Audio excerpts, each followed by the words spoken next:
በስመ አብ ወወልድ ወመንፈስ ቅዱስ አሐዱ አምላክ አሜን።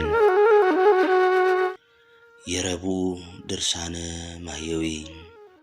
አንድ አምላክ በሚሆን በአብ በወልድ በመንፈስ ቅዱስ ስም በእውነት አምነን ለዓለም ሁሉ ቤዛ የሚሆን ዓለምን ሁሉ የሚያድን የመድኃኔ ዓለምን የሞቱንና የመከራውን ነገር የሚናገር በዕለተ ረቡዕ የሚነበብ መጽሐፍ ይህ ነው።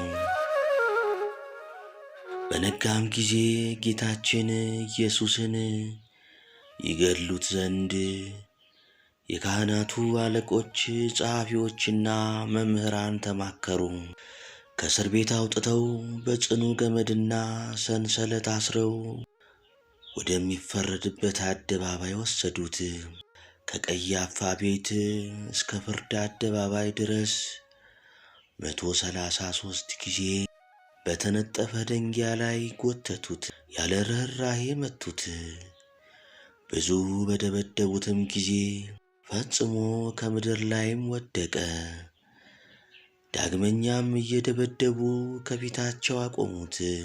እርሱ ግን መቆም የማይቻለው ስለሆነ ወደቀ። እየደበደቡም በእውነት ክርስቶስ አንተ እንደሆንክ ገልጸህ ንገረን አሉት። ጌታችን ኢየሱስም አላምን አላችሁ እንጂ እኔስ ነገርኳችሁ። ብጠይቃችሁም አትመልሱልኝም ወይም አተውኝም። ነገር ግን እላችኋለሁ፣ እንግዲህ የሰው ልጅ በእግዚአብሔር ኃይል ቀኝ ተቀምጦ ታዩታላችሁ። ሁሉም የእግዚአብሔር ልጅ አንተ ነህን አሉት። ጌታችን ኢየሱስም እኔ እንደሆንኩ እናንተ ትላላችሁ አላቸው። ስለ እርሱም ምስክር ለምን ትፈልጋላችሁ? እነሆ እኛ በአንደበቱ ሲናገር ሰማነው አሉ።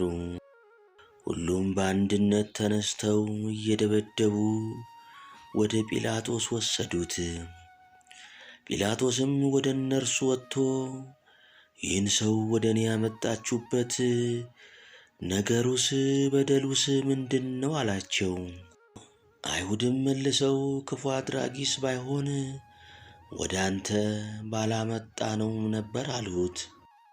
ጲላጦስም እናንተ እንደ ሕጋችሁ ፈርዳችሁ ቅጡት አላቸው። አይሁድም ማንንም ልንገድል እኛ አይገባንም አሉ። በማናቸው ሞት ይሞት ዘንድ ስላለው ለእነርሱ ሲያመለክታቸው ጌታችን ኢየሱስ የተናገረው ነገር ይደርስ ይፈጸም ዘንድ ነው። የሚሞተውም ተሰቅሎ ነው እንጂ በደንጊያ ተወግሮ አይደለምና። ያን ጊዜውን አይሁድ በጌታችን በኢየሱስ ላይ በሌባና በወንበዴ ፍርድ ፈረዱበት። ያስያዘውም ይሁዳ የሞት ፍርድ እንደተፈረደበት ባየ ጊዜ ተጸጽቶ ከሕዝቡ መምህራኖችና ከካህናቱ አለቆች የተቀበለውን 30 ብር መልሶ ሰጣቸው። ይህን እውነተኛ ሰው ያስገደልኩ ንጹሕ ደሙን ያፈሰስኩ እኔ በድያለሁ አላበጀሁም ብሎ መለሰ። እኛ ካንተ ከእኛ ምን አለ ለራስህ ወቅ አሉት። ይህንንም ብር በአዳራሹ በትኖ ወደ ታላቅ እንጨት ሄዶ በእንጨቱ ላይ ገመድ አስሮ ተሰቀለ። ነገር ግን ያለ ንስሐ ተሰቅሎ እንዳይሞት ብሎ ጌታችን ኢየሱስ በቸርነቱ እንጨቱን ወደ ምድር አዘነበለው። ይሁዳም ተሰቅሎ ባለመሞቱ ተበሳጭቶ ወደ ሌላ እንጨት ሄዶ ተሰቀለ። ጌታችን ኢየሱስም ሁለተኛ ጊዜ በቸርነቱ ብዛት ተሰቅሎ እንዳይሞት እንጨቱን አዘነበለለት። እንጨቱንም እንደ ሰው እንዲናገር አደረገው።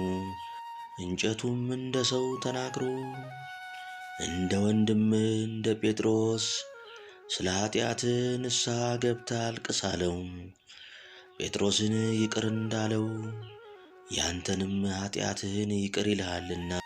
እምቢ ብሎ በብዙ ጻዕርና መከራ ሳይሞት በሦስተኛው እንጨት ተሰቅሎ አለም። በሰርክም ጊዜ በጌታችን በኢየሱስ ፈቃድ እንጨቱ ወደ ምድር ጣለው። በመከራም 40 ቀን ተቀምጦ ንስሐ ሳይገባ በክፉ ሞት ሞተ። ወደ ምድር ወድቆ ጎኑ ተቀዶ አንጀቱ ወጥቷልና። የካህናቱም አለቆች ብሩን ተቀብለው ወደ ቤተ መቅደስ ልናስገባው አይገባም፣ የደም ዋጋ ነውና አሉ። ተማክረውም በጌታችን በኢየሱስ ዕውቀት ለመጻተኛ መቃብር ይሁን ብለው የአንጥረኛውን ቦታ ገዙበት።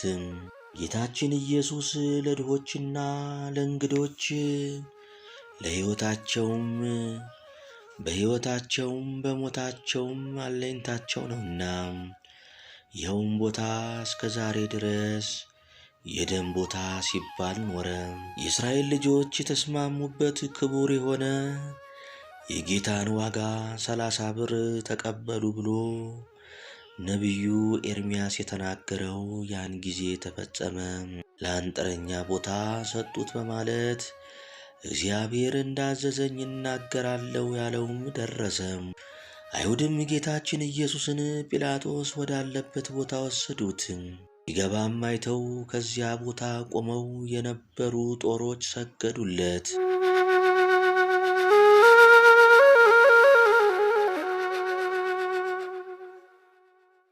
አይሁድ ግን ጦሮች ስለሰገዱለት ተቆጡም። ወደ ጲላጦስም ዘንድ ገብተው በከንቱ ሐሜታቸው አሙት። ጲላጦስም የመስገዳቸውን ነገር ይረዳ ዘንድ 6 ጦሮች ወዳሉበት ቦታ ጌታችን ኢየሱስን ውሰዱት ብሎ አዘዘም።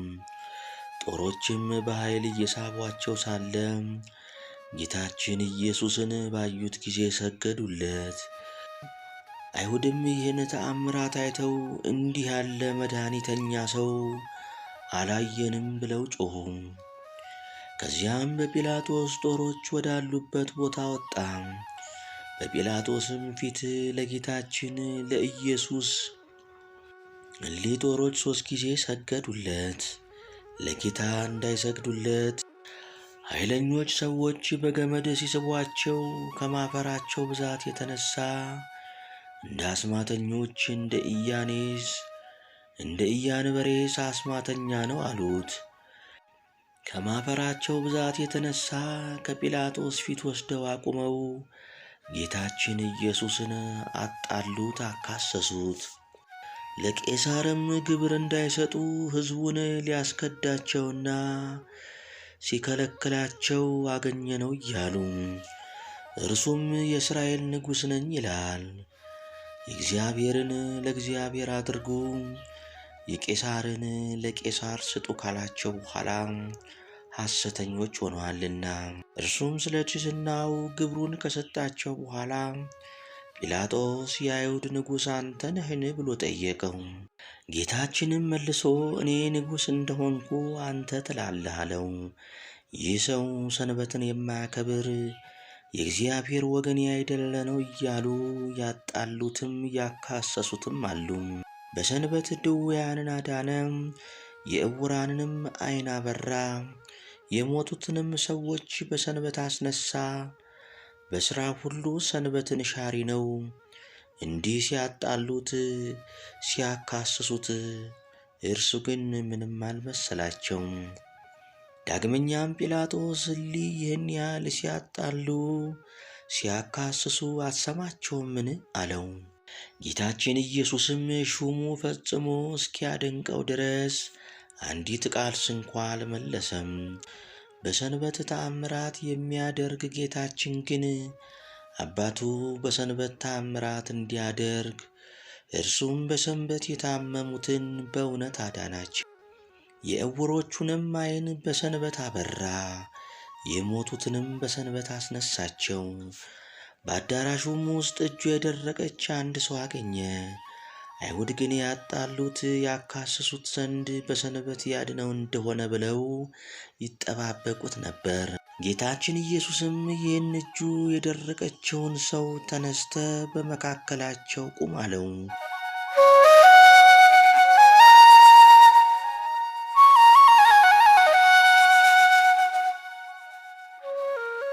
በሰንበት በጎ ማድረግ አይገባምን? ወይስ ክፉ ማድረግ ሰው ማዳንን ነው ወይስ መግደል ብሎ ጠየቃቸው። ዝም አሉ። ጌታችን ኢየሱስም በዓይኑ አይቶ እጅህን ዘርጋ አለው። እጁንም ዘረጋ፣ ድና እንደ ሁለተኛይቱ ሆነችለት። ፈሪሳውያንም ከዚህ ወጥተው ጌታችን ኢየሱስን ይገሉት ዘንድ ከሄሮድስ ሰዎች ጋር ተማከሩ። ጌታችን ኢየሱስም ከደቀ መዛሙርቱ ጋር ወደ ባሕሩ ወደብ ሄደ። ያደረገውንም ተአምራት ሰምተው ብዙ ሰዎች ተከተሉት። የታመሙትንም ሰዎች ሁሉ አዳናቸው። ነገር ግን እንዳትገልጹ ብሎ አስጠነቀቃቸው። አይሁድ ግን ሰንበት ሻሪ ነው አሉት። ከወደፊቱም ሆዱ ያበጠ አንድ ሰው ነበር። ጌታችን ኢየሱስም ጸሐፍት ፈሪሳውያንን በሰንበት ሰው ማዳን ይገባልን ወይስ አይገባም አላቸው። እነርሱ ግን ዝም አሉ።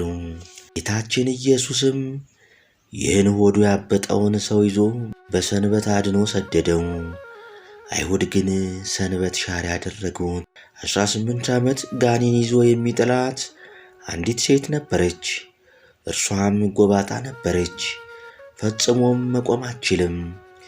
ጌታችን ኢየሱስም ባያት ጊዜ አንቺ ሴት ከደዌሽ ድነሻል ብሎ በእጁ ዳሰሳት። ድናም በሰንበት ቀን ሄደች፣ እግዚአብሔርንም አመሰገነች። አይሁድ ግን እርሱን ሰንበት ሻሪ አሉት። ጌታችን ኢየሱስም በሰንበት ቀን ከዚያ ሲያልፍ ዕውር ሆኖ የተወለደ ሰው አገኘ። ደቀ መዛሙርቱም መምህር ሆይ ይህ ሰው ዕውር ሆኖ የተወለደ በራሱ ኃጢአት ነውን ወይስ በዘመዶቹ ብለው ጠየቁት። ጌታችን ኢየሱስም የእግዚአብሔር ሥራ በእርሱ ላይ ይገለጥ ዘንድ ነው እንጂ ዘመዶቹም እርሱም አልበደሉም አላቸው። ነገር ግን ብርሃን ሳለም የአባቴን ሥራ እሠራ ዘንድ ለእኔ ይገባኛል አላቸው። አንድ ሰው እንኳ ሥራ ሊሠራበት የማይቻለው ሌሊት ይመጣልና። በዚህ ዓለም ሳለው የዓለም ብርሃን እኔ ነኝ። ይህንም ካለ በኋላ በምራቁ አፈር ለውሶ ዓይኑን ቀብቶ ሄደህም በፈሳሽ ውሃ ታጠብ አለው። ሄዶም ታጠበ፣ እያየም ተመለሰ። አይሁድ ግን ሰንበት ሻሪ ያደረጉት። ጌታችን ኢየሱስም በሰንበት ወደ አልዓዛር መቃብር እያለቀሰ ሄደና ከመቃብሩ አፍ ያለውን ደንጊያውን አንሱ አላቸው። የሞተውም ሰው እህት ጌታዬ ሆይ ዛሬ 4ኛ ቀኑ ነውና ፈጽሞ ሸቷል አለችው። ጌታችን ኢየሱስም ብታምኚስ የእግዚአብሔር ተአምራቱን ጌትነቱን ታያለሽ አላልኩሽምን አላት። ደንጊያውን ከመቃብሩ ላይ አነሱት። ጌታችን ኢየሱስም ዓይኖቹን ወደ ሰማይ አቅንቶ አባቴ ልመናዬን ሰምተኛልና አመሰግንሃለሁ፣ ዘወትርም እንደምትሰማኝ ያውቃለሁ። እሊህ የቆሙት ሰዎች አንተ እንደላከኝ ያምኑ ዘንድ እንዲህ አልኩ እንጂ። ይህን ካለ በኋላ አልዓዛር ና ወደ ውጭ ውጣ ብሎ በታላቅ ቃል አሰምቶ ተናገረ። ይኸውም የሞተው ሰው እጁም እግሩም ታስሮ እንደተገነዘ ፊቱም በልብስ እንደተጠቀለለ ከመቃብር ውስጥ ወጣ። ጌታችን መግነዙን ፈታችሁ ተዉት ይሂድ አላቸው። ሄደም እንዲህ ሙታንን የሚያስነሳ የታመሙትንም የሚያድን አምላክ ከጲላጦስ ፊት አቁመው አጣሉት፣ አካሰሱት። እንዲህም ካጣሉት ካካሰሱት በኋላ ሕዝቡንና ሊቃነ ካህናቱን በዚህ ሰው ላይ ያገኘሁበት በደል የለም አላቸው። ከገሊላ ጀምሮ እስከዚህ ድረስ በይሁዳ አውራጃ እያስተማረ ሕዝቡን ያውካል እያሉ ሁሉም ጮኹ። ጲላጦስም ገሊላ ሲሉ ሰምቶ የገሊላ ሰው እንደሆነ ብሎ የገሊላ ሰዎችን ጠየቀ። ከሄሮድስ ግዛት እንደሆነ አውቆ ያን ጊዜ ሄሮድስ በኢየሩሳሌም ሳለ ወደ ሄሮድስ ላከው። በላከውም ጊዜ ጌታችን ኢየሱስ ከመገዛት ነፃ ሲሆን በትሕትና ሄደ። እርሱ የምድራውያንና የሰማያውያን ገዢዎች ገዥ ሲሆን የምድራውያንና የሰማያውያን ጌቶች ጌታ ሲሆን የሰማያዊ ንጉሥ ልጅ ሲሆን እርሱ የምድርና የሰማይ ንጉሥ ሲሆን በደቀ መዝሙሩ በጴጥሮስ እጅ ከዓሣ ሆድ ወርቅ አውጥቶ ግብር ከሚቀበሉ ሰዎች ግብርን በትሕትና ሰጠ። ሄሮድስም ጌታችን ኢየሱስን ባየው ጊዜ የተወደደ ደምግባቱን መልኩንና ብሩህ የሆነ ፊቱን ከማየቱ የተነሳ እጅግ ደስ አለው። ብዙ ሥራውን በሰማ ጊዜ ከብዙ ቀን ጀምሮ ሊያየው ይወድ ነበርና የሚሠራውንም ሥራ ሁሉ ሊያይ ይወድ ነበርና ብዙ ነገርም መረመረው፣ ጠየቀው። ጌታችን ኢየሱስ ግን ቃል አልመለሰለትም። ጸሐፍትና የካህናት አለቆችም ዝም ስላለ ቁመው ያጣሉት ያካስሱት ነበረ። ሄሮድስና ብላቴኖቹ ክፉ ነውሳ እያሉ ዘበቱበት። ጌታችን ኢየሱስንም ሄሮድስ እንዳዘዛቸው ብዙ ገረፉት። ሥጋው እየተቆራረጠ ደሙ እንደ ውሃ ወደ ምድር ፈሰሰ። ሄሮድስም ጌታችን ኢየሱስን አቃለለው። በመገረፉም ያዘነ የተከዘ ሆነ። ጌታችን ኢየሱስንም ቀይ ልብስ አለበሱት። ይህ ሰው ሞት ይገባዋል ብሎ ወደ ጲላጦስ ላከው። ጠላቱ ስለሆነ ከቀድሞ ጀምሮ ሊገድለው ይወድ ነበርና ፈሪሳውያን እንደነገሩት ሄሮድስ ሊገልህ ይፈልጋልና ከዚህ ሂድ ብለው ነገሩት። ጌታችን ግን የዚያን ጊዜ እንዳይገድለው ኋላ ግን በጊዜው እንዲሞት አውቆ ይህን ቀበሮ ሄሮድስ ሄዳችሁ እንዲህ በሉት ብሎ ነገራቸው። እነሆ ጋኔን አወጣለሁ፣ ዛሬም ነገም ሕይወትን እሰጣለሁ፣ በሦስተኛውም ቀን ሥራዬን ፈጽሜ ሄዳለሁ በሉት አላቸው።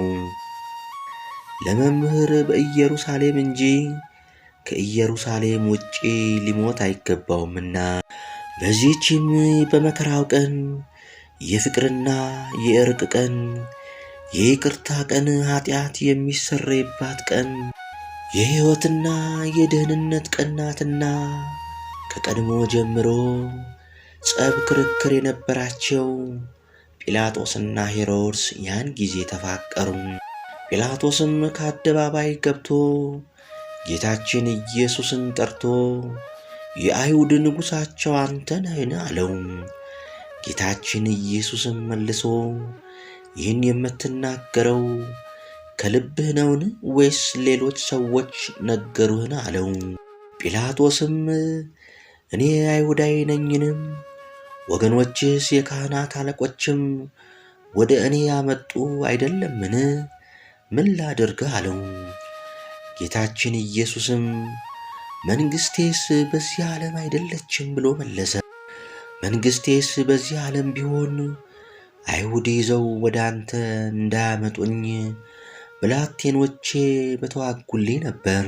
ጲላጦስም መሆኑን ንጉሥ ነህ አለው። ጌታችን ኢየሱስም እኔ ንጉሥ እንደሆንኩ አንተ ትላለህ አለው። ስለዚህ ነገር በእውነት ምስክር ሆን ዘንድ በዚህ ዓለም መጥቼ እመሰክር ዘንድ ሰው ሁኜ ተወልጃለሁ። ከእውነት የተገኘ ሁሉ ቃሌን ይሰማኛል። ጲላጦስም እውነቱ ምንድን ነው? አለው። ጌቶቼ አብ፣ መንፈስ ቅዱስ ወይ አደራ ላችኋለሁ። እመቤቴ ማርያም አንቺንም እማልድሻለሁ። ጌታ ኢየሱስ ክርስቶስ በነፍሱና በሥጋው በተቀበላቸው መከራዎች ሁሉ በመቸንከሩ የእሾህ አክሊል ተቀዳጅቶ በመሰቀሉ በሞቱ ወደ ሲኦል በመውረዱ በጦር በመወጋቱ ጌታችን ኢየሱስ ክርስቶስ በመቀበሩ ኃጢአቴን ሁሉ ይቅር ትሉኝ ዘንድ ከኃጢአትም ፍዳ ሁሉ ታድኑኝ ዘንድ አሜን። በቅዱስ ወንጌል እንደተነገረ በሰንበት ቀን የተደረገ ተአምር ይህ ነው። ከታመመ 38 ዘመን የሆነው አንድ ሰው ነበረ። ጌታችን ኢየሱስም እርሱን በአልጋው ላይ ተኝቶ ባየው ጊዜ ደዌው እንደዘገየበት አውቆ ልትድን ትወዳለህን? አለው። ወደሚጠመቁበት የሚያወርደኝ ሰው የለኝም፣ ዘመድም የለኝም እንጂ። አዎን ጌታዬ፣ እኔስ ልድን እወዳለሁ አለው። እኔም በመጣው ጊዜ ሌላው ቀድሞኝ ይወርዳል። ጌታችን ኢየሱስም በሰንበት ተነስተ አልጋህን ተሸክመ ሂድ አለው። ይህም ሰው ድኖ አልጋውን ተሸክሞ ሄደ። አይሁድ ግን ጌታን ሰንበት ሻሪ አሉት።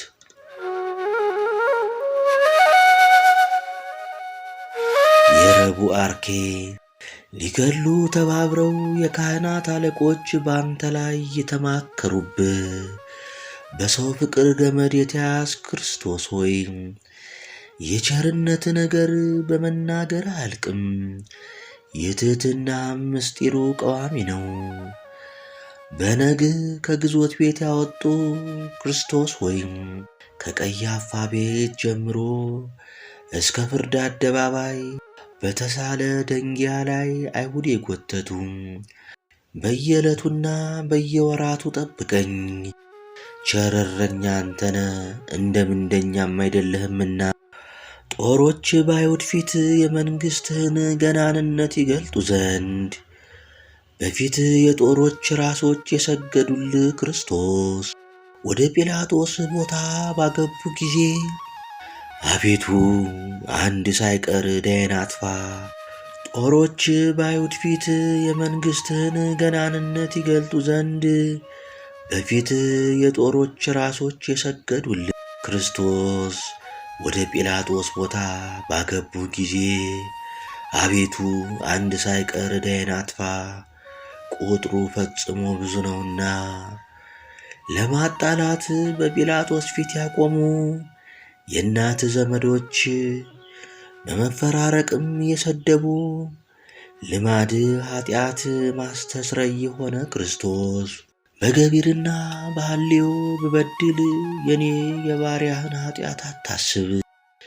ሊቃነ መላእክት በፍርሃት በፊት ሲቆሙ እንደ ባሪያ በጲላጦስ ፊት የቆምክ እኔ ባሪያ የዚህ የግፍህን ልክ ባሰብኩት ጊዜ ክርስቶስ ትሕትና እጹብ ድንቅ ነው፣ እጹብ ነው፣ ትዕግሥትህም የሚያስደንቅ ነው አልሁ። እውነተኛ ሰው ስትሆን አይሁድ የገደሉ ክርስቶስ ሆይ እግዚአብሔርን አባት ብታደርግ በንጉሥ ቄሳር በደሌ ያጣሉ። በደሌ ከሥጋዬ በአፋ ነውና በደለኛ በሚሆን በሥጋዬ አቤቱ አንተ አስተስሪልኝ። ክርስቶስ ሆይ ሁለቱ የካህናት አለቆች ከመረመሩ በኋላ አይሁድ ንጉሥ ወንጀለኛ ነው ባሉ ጊዜ ሄሮድስና ጲላጦስ የመረመሩ ከክርስቲያን ወንድሞቼ እኔ ትንሽ ነኝና እኔን ባሪያህን በሦስተኛ ሰማይ አንግሠኝ።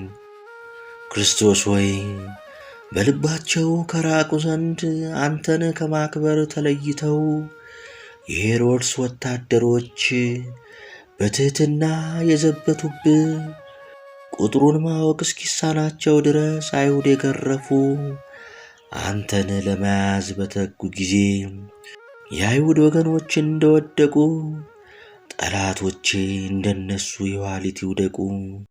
ክርስቶስ ሆይ ፊትህን በማየት ልቡ ደስ ካለው በኋላ ሄሮድስ የመገረፍን ፍርድ ያለ አግባቡ የፈረደብህ ቀይ የሆነ የምልክት ልብስን ያለበሱ አቤቱ ኃጢአቴ በዝቶአልና ቀድሞ ልብህ በሰው እንደ ተጸጸተ አትጸጸትብኝ። ስቅለትን ከወደደ በኋላ ከሚያስፈራ ስቃይ ሞት 2 ጊዜ አዳንከው። አቤቱ የኃጥአን ምሕረት ሥራ በይሁዳ ላይ ተገለጠ። ግን 2 ጊዜ ካዳንከው በኋላ ሰይጣን ይሁዳ በክፉ አሟሟት ሞቷልና የካህናት አለቆችና ወገኖች አስይዘዋልና መማለጃ በመውደድ ምን ልስራልህ? መስፍን እሊህ ወደ መመስገኛ ቦታ መርተው ይወስዱኝ ዘንድ ቸርነትህንና ብርሃንን ላክ አለም። የኔ የባሪያህን ኃጢአቴን አስተስርይልኝ። አሜን። የረቡዕ ድርሳነ ማያዊ ተፈጸመ። አነሳስቶ ላስጀመረን አስጀምሮ ላስፈጸመን ለልዑል እግዚአብሔር ክብር ምስጋና ይሁን፣ አሜን።